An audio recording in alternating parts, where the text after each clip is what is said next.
ত্রিস্তর পঞ্চায়েত নির্বাচনকে সামনে রেখে বিশালগড় বিজেপি মণ্ডলের উদ্যোগে বিজেপি মনোনীত পঞ্চায়েতের প্রার্থীদের নিয়ে মনোনয়নপত্র জমা দেওয়ার লক্ষ্যে বিশালগড় রাজপথে সুবিচার মিছিলের আয়োজন করা হয়েছে। এদিনের মিছিলটি অফিস টিলা থেকে বিশালগড় ব্লকে গিয়ে বিডিওর নিকট একটি মনোনয়নপত্র জমা দেন।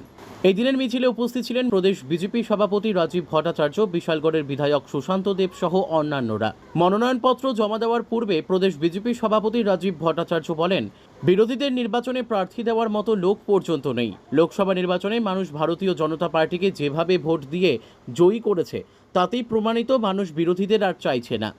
কেন্দ্র ও রাজ্য সরকার মানুষের উন্নয়নের যেভাবে কাজ করে যাচ্ছে তার নিরিখেই মানুষ এখন ভারতীয় জনতা পার্টির দিকে ঢুকছে। তার কটাক্ষ, বিরোধীরা নির্বাচনী বৈতরণী পার হওয়ার জন্য রাজ্যে অপপ্রচার চালাচ্ছে, যে তাদের প্রার্থীদের মনোনয়নে বাধা দেওয়া হচ্ছে। আসলে তাদের প্রার্থীদের দেওয়ার মতন লোক নেই, তাই তারা এই সব কথা বলছে। আমি তো বিরোধী দল তাদেরকে বলবো যে তাদের কাছে কার্যকর্তা কোথায়, তাদের কাছে লোক কোথায়।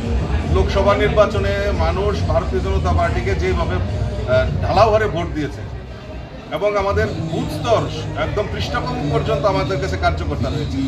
বিগত 5 বছর আমরা পঞ্চায়েত চালিয়েছি। তো সেই পঞ্চায়েতে আমাদের যে কাজকর্ম, মূল লক্ষ্য হলো আমাদের মানুষের জন্য কাজ করা, চাহে সমাজের গরিব হোক, শ্রমিক হোক, যাই হোক, মহিলা হোক, যুবক হোক, প্রত্যেকের জন্য কাজ করা।